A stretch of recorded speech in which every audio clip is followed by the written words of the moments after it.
Capítulo 4. Un universo sin autor. El exilio de Dios. El desarrollo científico y tecnológico, apreciable por cierto y de gran beneficio para la humanidad, despierta comprensiblemente un vivo sentimiento de admiración y gratitud hacia todos aquellos personajes que hicieron todo ello posible gracias a su abnegación, sacrificio y amor al conocimiento. Sin embargo, este proceso en el corazón más íntimo de la mayor parte de los científicos no ha iluminado vía alguna que encamina la posibilidad espiritual, por lo tanto a Dios. Muchos astrónomos y físicos observan las maravillas del universo, nos ofrecen imágenes de las galaxias de belleza conmovedora. Su tecnología nos acerca cada vez más a la bóveda azul. Así contemplamos el nacimiento de algunas estrellas, vemos los choques frontales que nos enseñan cómo se producen en el espacio oro, platino, iridio y mucho más. Descubren y definen la obra, mas no perciben a su autor. En consecuencia, les resulta más oportuno atribuir toda esta gran empresa creadora y amorosa de billones de años a una impotente razón casual y todopoderosa denominada azar, por tanto, simple casualidad. Ante esta coyuntura indefinida, sin orden ni rostro específico, un buen número de estos expertos contemplan fascinados el recorrido inespecífico de unos dados que juegan alborotados en el universo, haciendo y deshaciendo uno o más universos, despertando vida humana a capricho, como en la Tierra sin rumbo definido. Entre los científicos de renombre que se ocupan de biología, química, neurociencia y ciencias afines, el panorama no es muy distinto. El alma es una hipótesis nula, pues somos únicamente una combinación biológica estimulada por mecanismos bioquímicos y bioeléctricos. A ellos se han unido grupos significativos de filósofos de la ciencia, antropólogos, sociólogos, psicólogos, que ven en un humano un ser inteligente y racional, pero sin trascendencia alguna. Interpretando críticamente esta actitud, escribe Johann Le Gret. Por desgracia, nuestra cultura actual parece suscrita a una definición de verdad demasiado estricta. Si algo no puede cuantificarse o calcularse, ese algo no puede entonces ser verdadero. Y como este enfoque científico ha explicado muchas cosas en el pasado, asumimos que puede explicarlo todo, pero cualquier método, incluido al experimental, tiene sus límites. Y uno de estos límites podemos reconocerlo si nos preguntamos cuánto nos pueden decir las ciencias sobre el sentido, significado y finalidad de nuestras vidas. ¿Somos solo un capricho de una naturaleza terrestre o extraterrestre? ¿Puede explicar el azar y la casualidad, la unicidad compuesta por cuerpo y alma espiritual? En el capítulo anterior revisamos dos vertientes de conocimiento que se han convertido en una referencia crítica en cuanto a la relación ciencia y fe, la astronomía y la teoría de la evolución.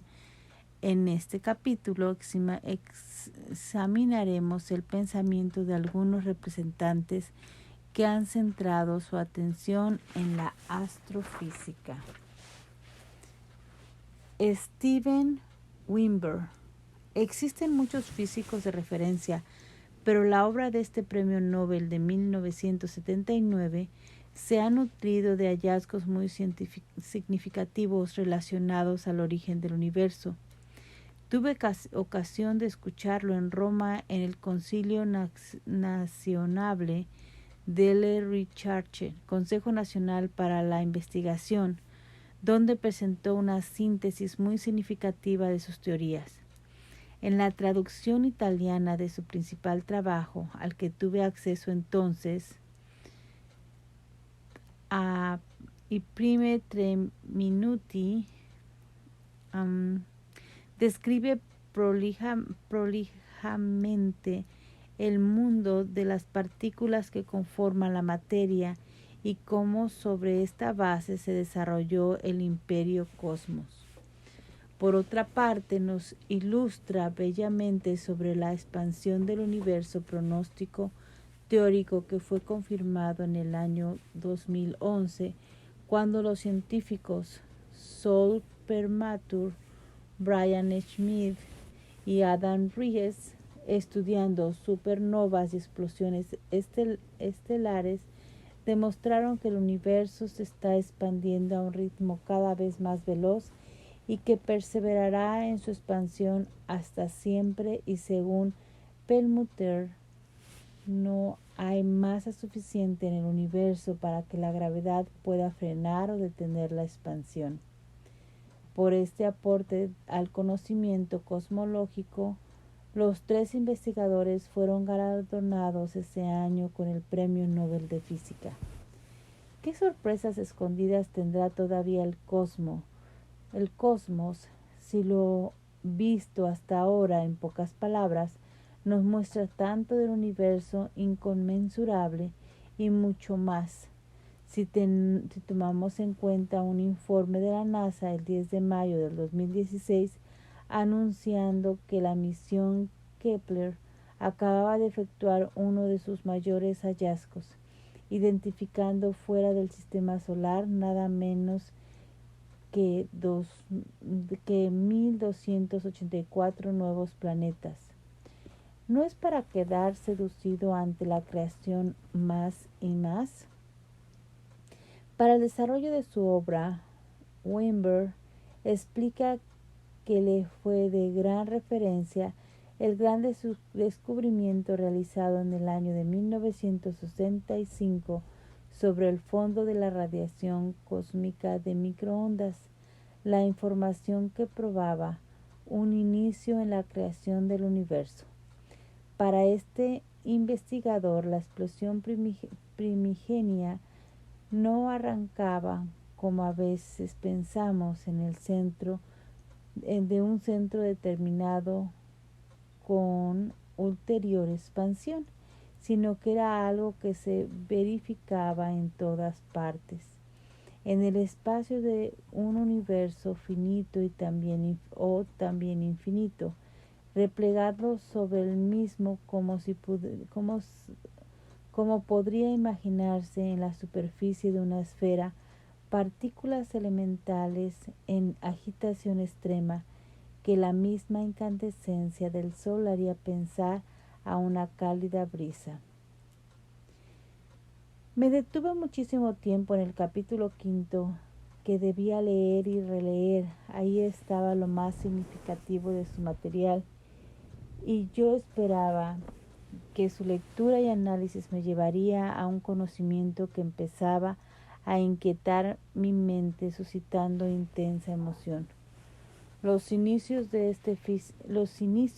este físico representa son descritos a partir de algo parecido a una sopa mezclada de materia y radiación en medio de un universo cuya temperatura era nada menos que de 100.000 millones kelvins. En su interior las partículas chocaban velozmente unas con otras. El autor destacaba la abundancia de partículas como el electrón y el positrón, su antipartícula, además de los famosos fotones, partículas sin masa, neutrinos y antineutrinos. Para tener una leve idea de lo que el dinamismo cósmico puede significar, tengamos presentes, tal como nos explica Domínguez, que luego del estallido de luz producido por una fusión de dos estrellas de neutrones, las más pequeñas y densas del universo, lo que queda es una estrella de materia a tan alta presión que tiene un diámetro apenas de 20 kilómetros y donde una cucharadita de neutrones pesa unos 1.000 millones de toneladas. En el marco de las complejas explicaciones de Weinberg, intenta presentar la manera simple, aunque no lo es, algo llama la atención. Él advierte que en el momento primigenio, el universo, a pesar de su rápida extensión, se encontraba en un estado cercano a un perfecto equilibrio térmico. Explica asimismo que las cantidades que se conservaban como carga, número bariónico, número de leptones, son todas próximas a cero. En la sucesión de cuadros y fotogramas que el autor presenta, asevera que el universo se fue expandiendo y enfriando a una velocidad. Sin embargo, a pesar del torbellino existente en toda la sorprendente vertiginosidad que el físico describe, insiste en el orden del equilibrio y en el mantenimiento de la proporción.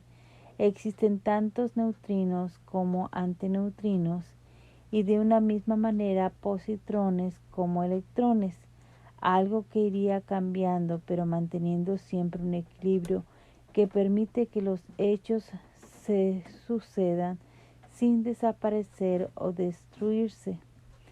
Si así hubiera sucedido, este experto no estaría para contarlo, nosotros para enterarnos. ¿Cómo se comprenderá en este megadinamismo? Existe infinidad de variables, pero tomando en cuenta como referencia la temperatura que de 100 millones K es el primer cuadro, baja a un segundo a 30.000 millones en 110 milisegundos, calcula el autor. No obstante, permanecen las condiciones que permiten la sucesión de un proceso perfecto y armónico. Del tercer cuadro, en el que la temperatura es de 10.000 millones K, en el cuarto la temperatura desciende a 3 millones y en el interior hay cambios admirables que no puedo mencionar por su complejidad, pero el autor ya habla de helio 4, helio 3, tritio, deuterino y mucho más.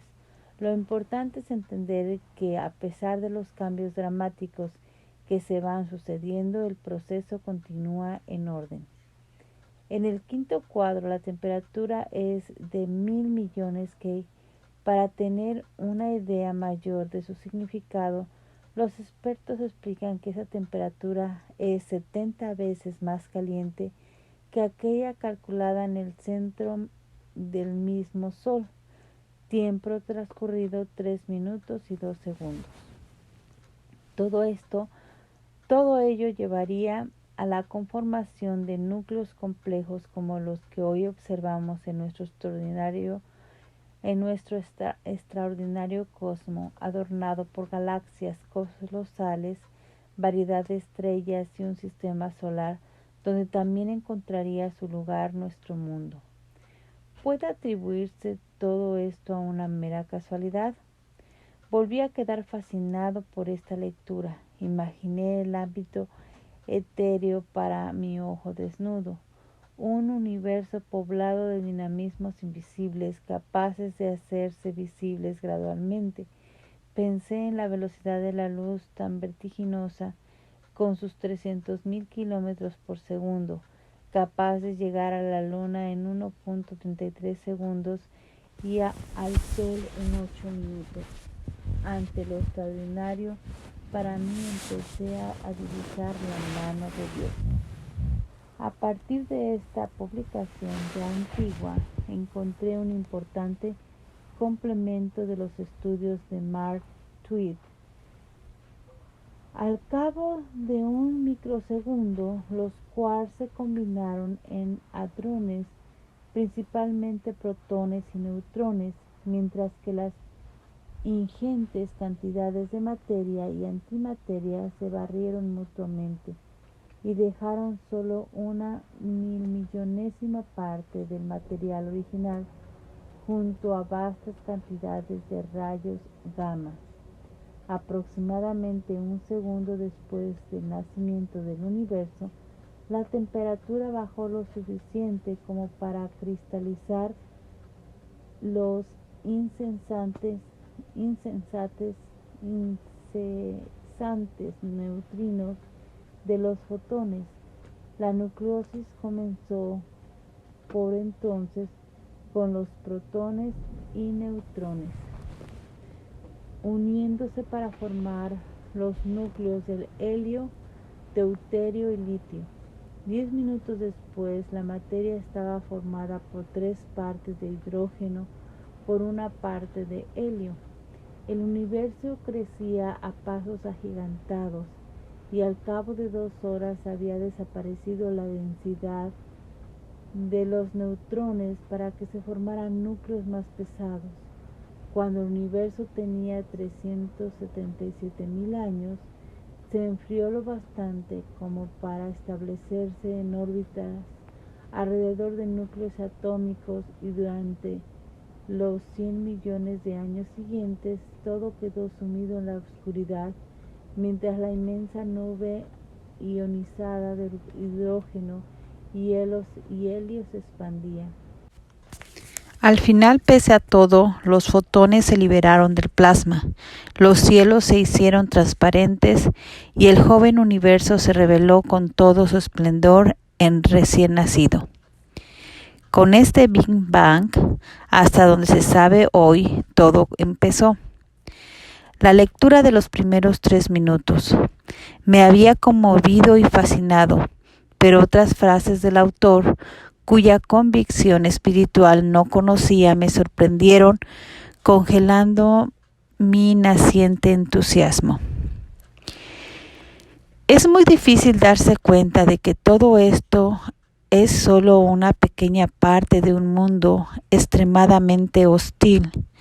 Todavía más difícil es darse cuenta de que el universo actual se ha desarrollado a partir de condiciones indescriptiblemente extrañas y que sobre su futuro amenaza una extinción caracterizada por un hielo infinito o por un calor intolerante. Cuanto más comprensible se nos aparece el universo, tanto más sin sentido resulta.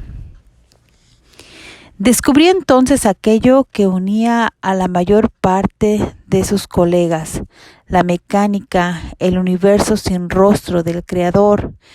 Dios volvía a ser exiliado. Además, el rígido científico se convertía en profeta, preanunciando el futuro oscuro del cosmos, y como ya se comprendía la ausencia espiritual en su criterio, fue fácil interpretar las razones por las que no encontraba sentido a todo ese universo que con tanto encanto había descrito. Busqué más sobre su pensamiento y encontré numerosas referencias sobre sus convicciones interiores. Las expone con vigor en varias publicaciones y conferencias, por ejemplo en su obra Plantar cara, la ciencia y sus adversarios culturales, pero sobre todo en una apasionada disertación presentada durante una conferencia organizada por la Asociación Americana para el Avance de la Ciencia en Washington en el año de 1999 y dedicada precisamente al diseño cósmico. En su opinión, todo lo existente es fruto del azar. El universo no es muy extenso y tal vez infinito, asevera. Su línea racionalista y radical la pone en manifiesto cuando concluye, en otro acápite, que la presencia del mal en el mundo hace evidente la ausencia de un diseño inteligente. Los términos de línea más dura los resalta al final de su exposición. En un correo electrónico enviado por la Asociación Americana para el Avance de la Ciencia, se me informaba que el propósito de esta conferencia era de promover un diálogo constructivo entre ciencia y religión. Yo estoy todo a favor de un diálogo entre ciencia y religión, pero no a favor de un diálogo constructivo. Uno de los grandes logros de la ciencia ha sido, si no hacer imposible que gente inteligente sea religiosa, sí hacer posible que ellos no sean religiosos. No deberíamos alejarnos de este logro. Eso fue en su publicación en el año de 1999. Por otra parte, la visión cosmológica que atribuye al azar toda casualidad, como no es capaz de sugerir finalidad o sentido alguno, concluye que el resultado final llevará a una catástrofe en términos de explosión, recalentamiento, enfriamiento u otro. Lo expresa de manera descarnada el químico Peter Atkins. Somos hijos del caos y la destrucción profunda de una transformación está constituida por el decaimiento. En la raíz se encuentra solamente la degradación y la imparable ola de caos. No hay jamás un fin. Esta es la desolación que hemos de aceptar si miramos atentamente y con imparcialidad el corazón del universo. Esto lo escribe en el año 2014. Sorprende que Atkins hable de imparcialidad cuando es contrario al diálogo complementario entre la ciencia y la fe. Este químico de Oxford dedicó un libro suyo a la segunda ley de la termodinámica, que fue escrito en el año de 1984, enfatizando que este simple principio de la transformación de la energía es responsable de todo cambio natural, desde la máquina de vapor hasta todo lo visto en la era nuclear. Cualquier conjetura sobre alguien más en el universo es un absurdo. De ahí viene la desolación, concluye. Estos estudios, a pesar de sus mentes brillantes y vastas elucubraciones, fácilmente ignoran que los dinamismos observados a través de la teoría estándar del Big Bang en la creación del universo plantean un problema de origen que nadie puede negar. Si hay un origen, hay un destino, un objetivo, la entropía en un mundo para el humano.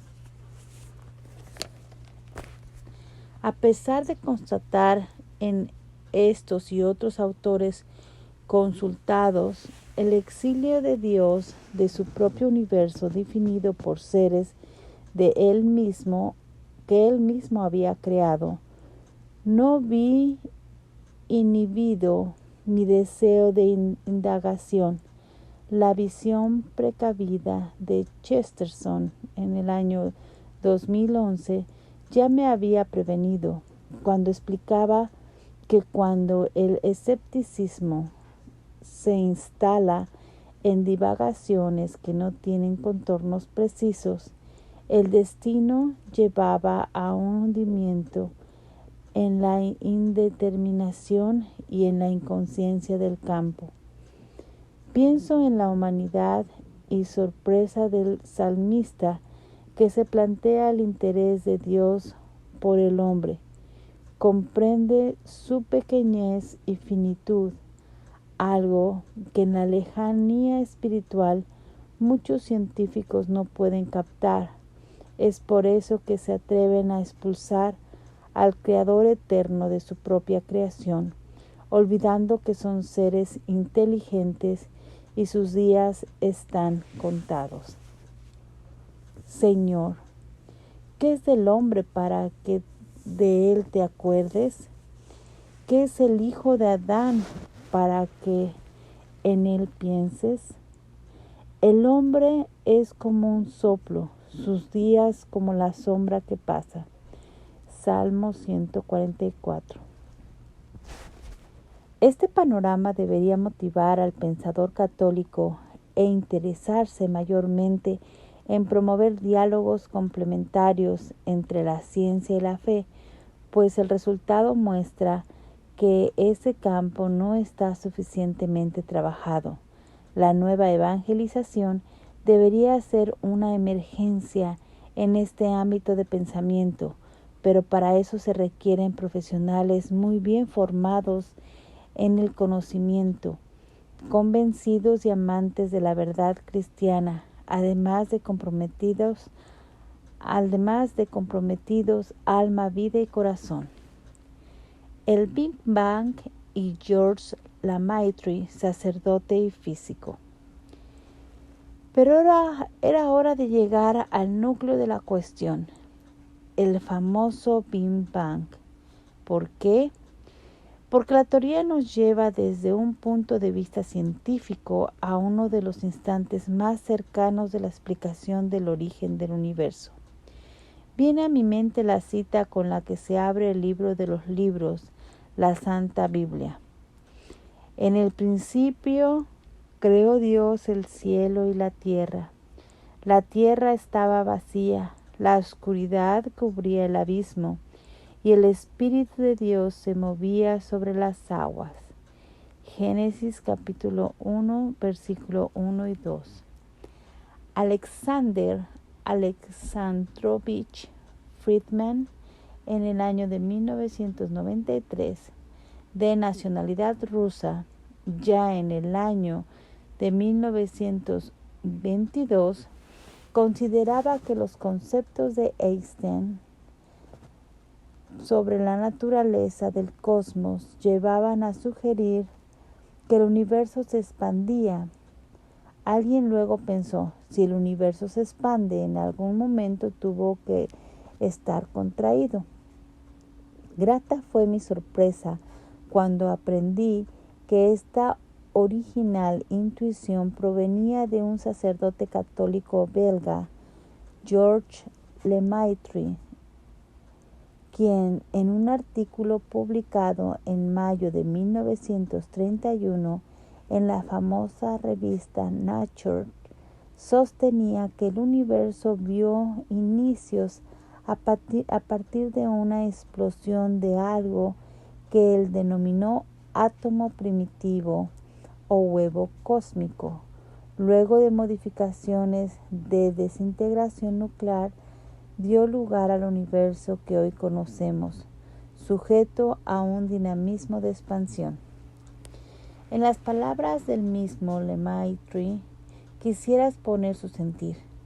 La comunidad científica se mostró reacia ante la idea de un universo en expansión, pues todas las teorías sobre el movimiento celeste defendían la concepción de un universo globalmente estático, estable y por lo tanto inmutable y eternos.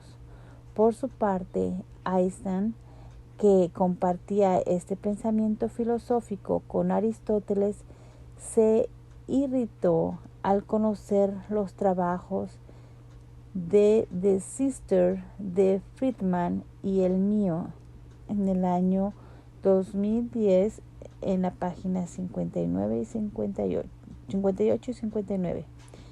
Los científicos, especialmente Einstein, la encontraron demasiado audaz e incluso tendenciosa.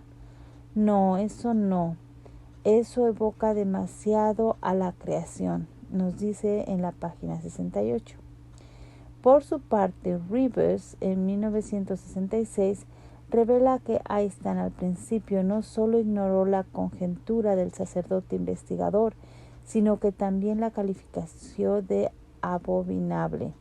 Esto lo vemos en la página 69, cuando luego habría revisado su opinión.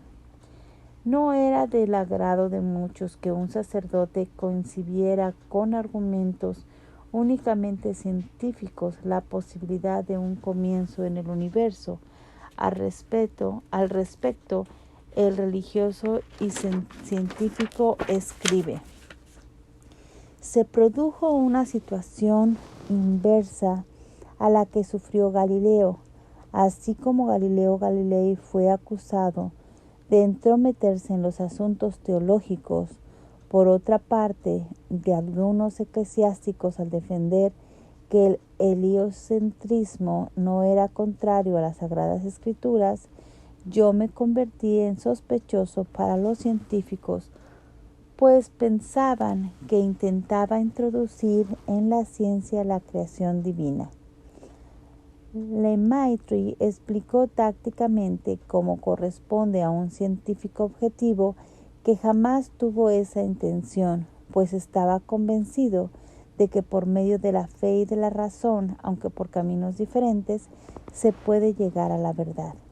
Sin embargo, otro personaje de visión elocuente, George Gamow, nacido en Odessa, Ucrania, nacionalizado estadounidense sucesivamente, consolidó en el año de 1948 la teoría de Lemaitre, lanzando una idea impecable que de demostrarse daría más prestigio y veracidad a la teoría del Big Bang. Y dice así: si el universo se formó por medio de una explosión repentina colosal, debería haber quedado una radiación como resultado de esa explosión. Esa radiación debería ser detectable y, por otra parte, ser uniforme en toda la extensión del universo. Página 135. El término Big Bang no fue acuñado ni por Gamow ni por el mismo Lemaitre. Lo hizo el físico y matemático británico Fred Lovejoy durante la presentación de la BBC en Londres en el año de 1949. Con el término no intentó otorgar al concepto una nominación ni científica ni fina. Con el término no intentó otorgar al concepto una nominación ni científica ni fina, más bien quiso burlarse, pues él defendía un cosmos estático, inmanente, y las nuevas teorías le parecían absurdas, pues no podía concebir un origen del universo en un tiempo determinado, dinámico y en expansión. El reconocido científico George Gamow concibió, como nos explica Torrelles en el año 2009, que el universo remitía su origen a una gran explosión. Los astrofísicos podrían confirmar su aseveración porque fueron capaces, por una parte, de constatar el alejamiento de las galaxias, es decir, la expansión del universo, y por otra, verificar la radiación del fondo de microondas. Radiación del fondo de microondas. El descubrimiento de este tipo de radiación en el año de 1964 fue fruto de la casualidad, como a menudo sucede en el campo científico. Dos jóvenes físicos treintañeros, Robert Wilson y Arno Penzias, trabajaban en los laboratorios Bell Hopkins en Nueva Jersey, Estados Unidos, intentando calibrar una gran antena. A pesar de todos sus esfuerzos, había un ruido de fondo que perturbaba la eficacia de su trabajo y ningún sistema aplicado podía eliminar esa interferencia. Fue Robert Dicker, astrofísico de la Universidad de Princeton, que llevaba tiempo tratando de identificar la radiación cósmica de fondo o fondo cósmico de microondas, que les ayudó a entender lo que habían descubierto, pues él inmediatamente comprendió que habían obtenido la evidencia de que el Big Bang existió. Merced a este hallazgo, Wilson y Penzias en el año de 1978 se hicieron merecedores del Premio Nobel. ¿En qué consiste esta radiación de fondo? Nos explica con lenguaje sencillo Miguel Corral. Lo que estaban viendo con su antena era la luz más antigua del universo, los primeros fotones que se crearon cuando el cosmos se expandió lo suficiente como para permitir que se desacoplaran la materia y la radiación, y ésta pudo por primera vez circular libremente por el joven universo de tan solo 380 millones de años de antigüedad. Tal y como predijo Gamow, la existencia y el paso del tiempo habían convertido aquellos primeros fotones en microondas que la antena de Penzias y Wilson era capaz de descubrir. Todo lo que acabo de exponer es una mínima porción de lo que existe en la literatura científica, pero es importante conocer para entender el alcance de la realidad que Dios ha creado y que el científico, creyente o no, trata de descubrir. Aunque para una buena parte de la población científica la teoría del Big Bang es un concepto cosmológico correcto, la formulación solo ofrece un concepto cercano, pero no preciso, pues ningún humano está en el grado de saber lo que ocurrió antes de la explosión, ni durante los instantes más inmediatos al Big Bang. Los cosmólogos nos ofrecen aproximaciones ilustrativas, pero no absolutas. Por ese motivo, no teniendo datos absolutos, la búsqueda permite nuevas sugerencias como la teoría inflacionaria de Alan Harvey Good, que desea brindar respuestas a vacíos que encuentran en el contexto del Big Bang.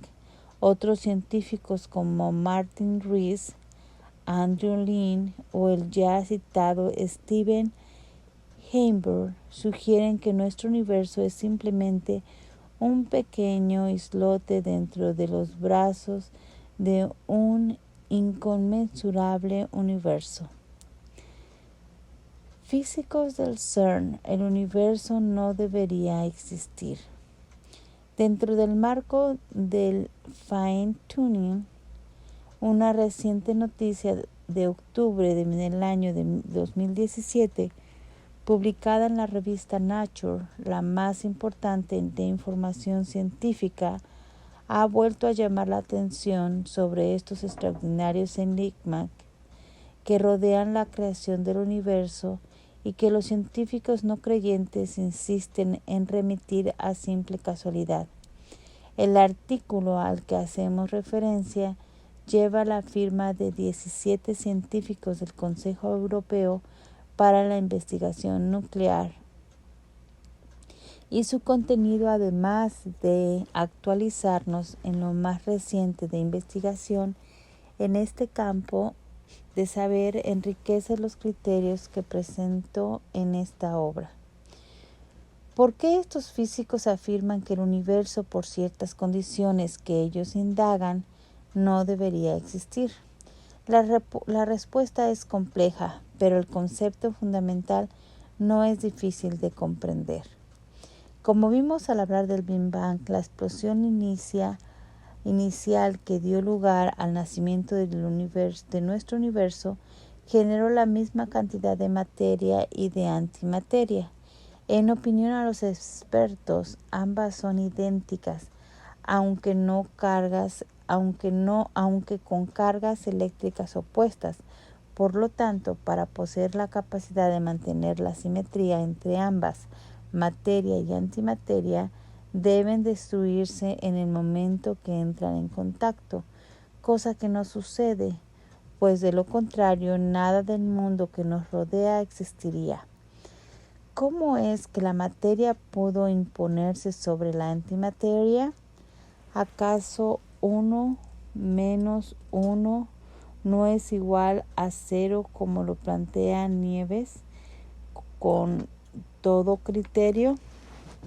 Resulta claro que un planteamiento tan patente suscita grandes cuestionamientos, porque el fenómeno debe contener alguna variable diferencial que vaya más allá de la carga eléctrica específica y que hasta ahora no se ha podido identificar.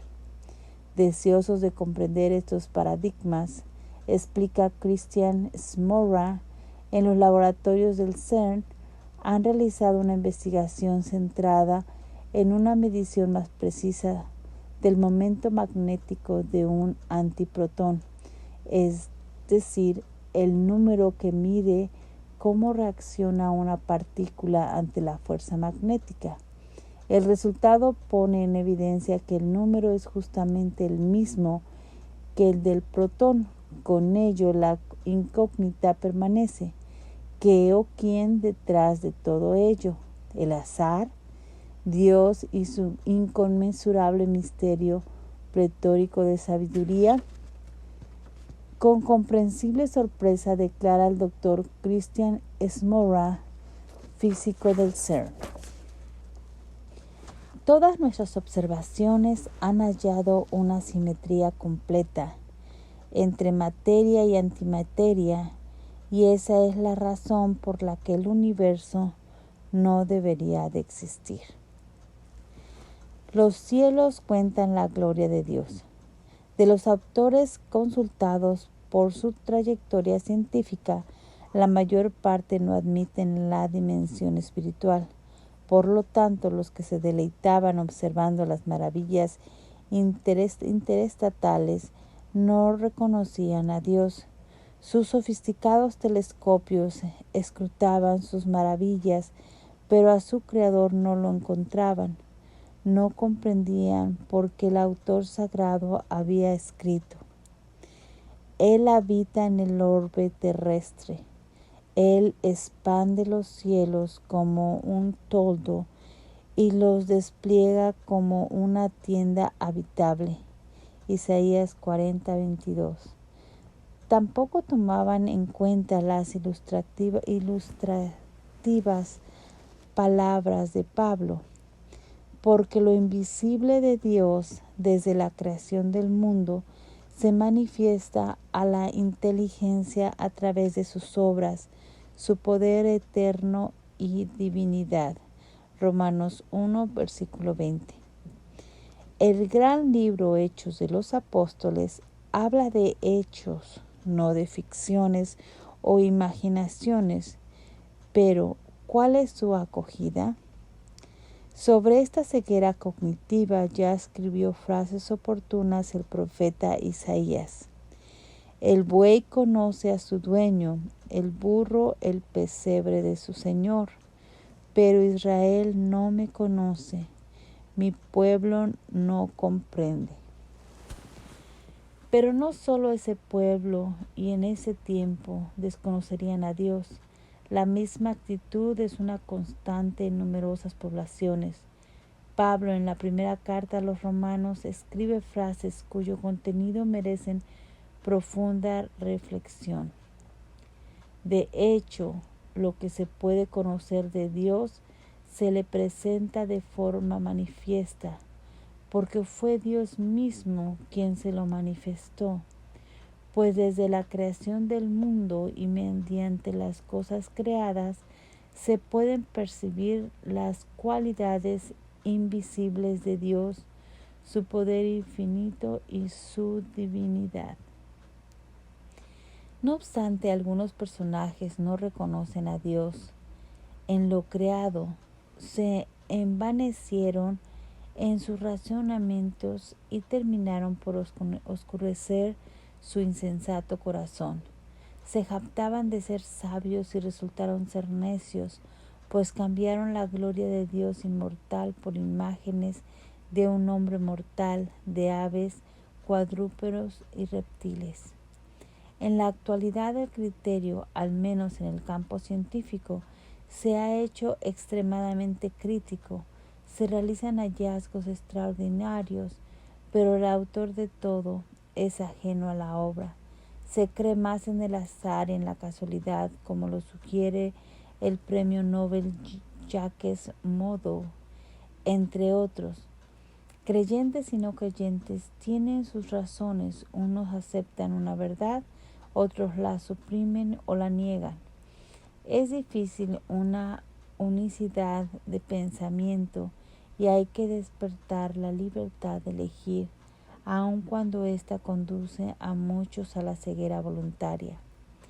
Un gran número de estos científicos buscaban respuestas en el interior y hacen bien, pues todos estamos invitados a conocer nuestro entorno. Pero si su búsqueda externa, no obstante, a respuestas satisfactorias, ¿no sería oportuno escrutar también en el interior? San Agustín nos refiere en sus Confesiones un hermoso fragmento que describe el ritmo de su apasionada búsqueda. Tú estabas dentro de mi alma y yo distraído te buscaba afuera, y dejando la hermosura interior corría tras las bellezas exteriores que tú habías creado. Y estas hermosuras, que si no estuvieran en ti nada serían, me apartaban y me tenían alejado de ti. Pero me llamaste y tales voces me distes que mi sordera cedió a tus gritos. ¿Por qué el cambio en San Agustín? Una respuesta, entre otras, seguramente nos ofrece Pablo en la siguiente aseveración. El hombre mundano no acepta las cosas del Espíritu, pues le parecen locuras y no puede conocerlas porque solo se disciernen espiritualmente. 1 Corintios 2:14. El gran pensador y buscador de la verdad obsequió una oportunidad a la voz interior que le hablaba.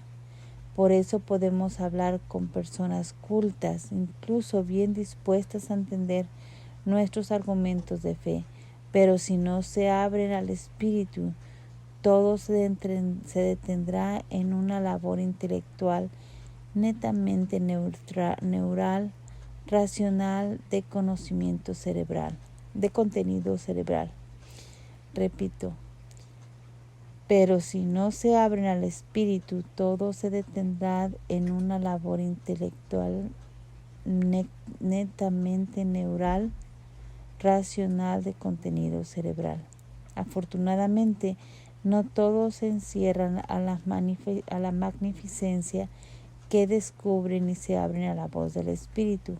Arnold Penzias, uno de los astrónomos que habían descubierto la radiación de fondo, declaró la existencia de haber identificado la evidencia fósil del Big Bang, lo aproximó a Dios. Por ese motivo declaró con gran convencimiento: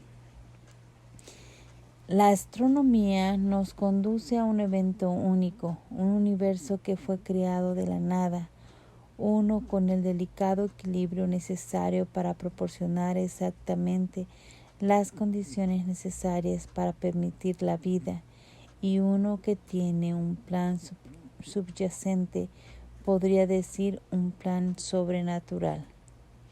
Ese plan ya lo comprendió el salmista cuando canta: los cielos cuentan la gloria de Dios, el firmamento anuncia la obra de sus manos, el día comunica el mensaje, a la noche le pasa la noticia.